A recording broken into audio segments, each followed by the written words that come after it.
পরের দিন দুপুরে মৃত্যুঞ্জয় যখন স্নান করতে যায় তখন সেখানে পরাণ খুড়োর সাথে দেখা হয়ে যায় তার। পরাণ খুড়ো গ্রামের অনেক পুরনো ও অভিজ্ঞ লোক। মৃত্যুঞ্জয়ের গম্ভীর মুখ দেখে সে বলে ওঠে, কি হে মৃত্যুঞ্জয়, মুখটা যেমন কালো হয়ে রয়েছে, কি ব্যাপার? ও কিছু না খুলো। বুঝেছি, বন্ধুদের অমন বিভৎস মৃত্যু দেখে ভয়ে ভয়ে আছো বুঝি? হ্যাঁ, ওই আর কি। চিন্তা করো না, ঠাকুরকে ডাকো, আজের একটা সুরাহা হবে। আমি বলছি, দেখে নিও।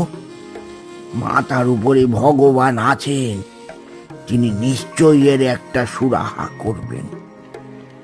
হে ঠাকুর, রক্ষে করো সবাইকে, রক্ষে করো।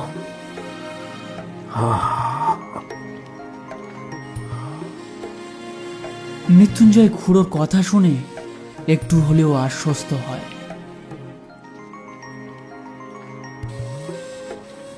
স্নান সেরে মৃত্যুঞ্জয় বাড়ির তুলসী মৎসবের সামনে দাঁড়িয়ে প্রণাম করে। তারপর তুলসী মৎসবের উপর ঘটিতে করে জল ঢেলে দেয়। তারপর আবার চোখ বন্ধ করে প্রণাম করতে করতে ঠাকুরকে ডাকতে থাকে। হে ঠাকুর, রক্ষে করো আমায়, এই বিপদ থেকে রক্ষে করো আমায়, রক্ষে করো। একটু জল খাওয়াবে ভাই? মৃত্যুঞ্জয় চোখ খুলে সামনে তাকিয়ে দেখে রক্তাম্বর পোশাকে দাঁড়িয়ে আছেন এক ব্যক্তি। লোকটাকে দেখে মৃত্যুঞ্জয় বুঝতে পারে এই গ্রামের না লোকটা, হয়তো ঘুরে বেড়ায়। একটু জল খাওয়াতে পারো ভাই? বড্ড জল তেষ্টা পেয়েছে, অনেক দূর থেকে আসছি, সাথে যা ছিল সব ফুরিয়ে গেছে। হ্যাঁ হ্যাঁ, অবশ্যই। আপনি আমার বাড়ির দাওয়ায় এসে বসুন, আমি এক্ষুনি জল নিয়ে আসছি।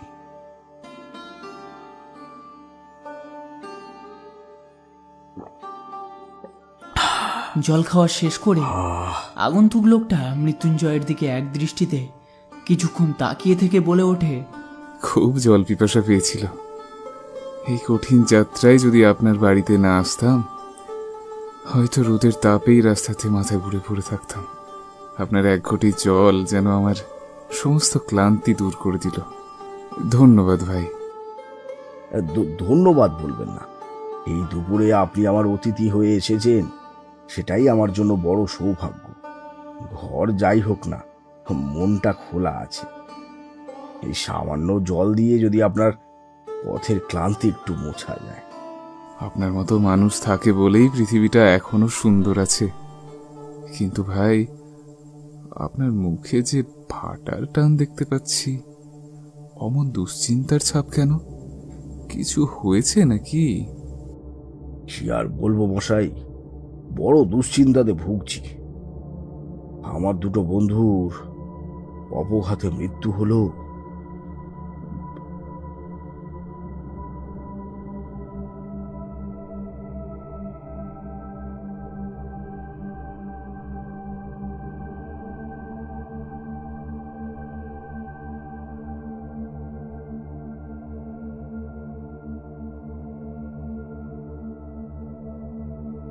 মৃত্যুঞ্জয় সব ঘটনা লোকটার কাছে একে একে খুলে বলতে থাকে, এই আশায় যদি লোকটা কোনো উপকার করতে পারে এই বিপদ থেকে।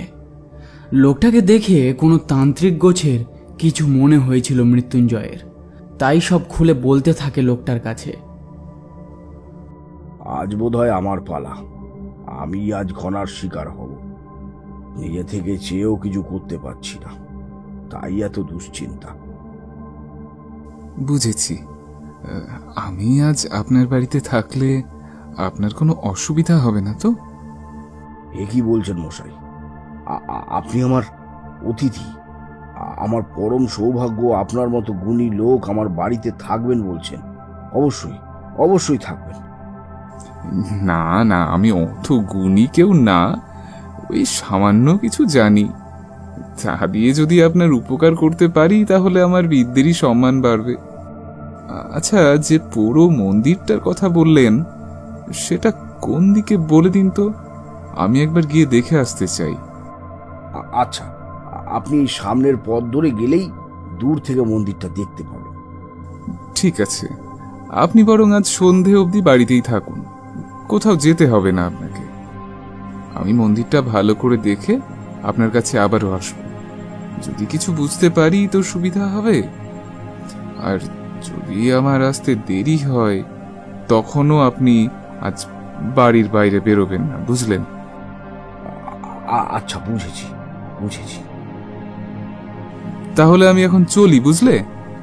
মন্দিরটা একবার দেখে আসি গিয়ে। মৃত্যুঞ্জয় মাথা নেড়ে সম্মতি জানায়।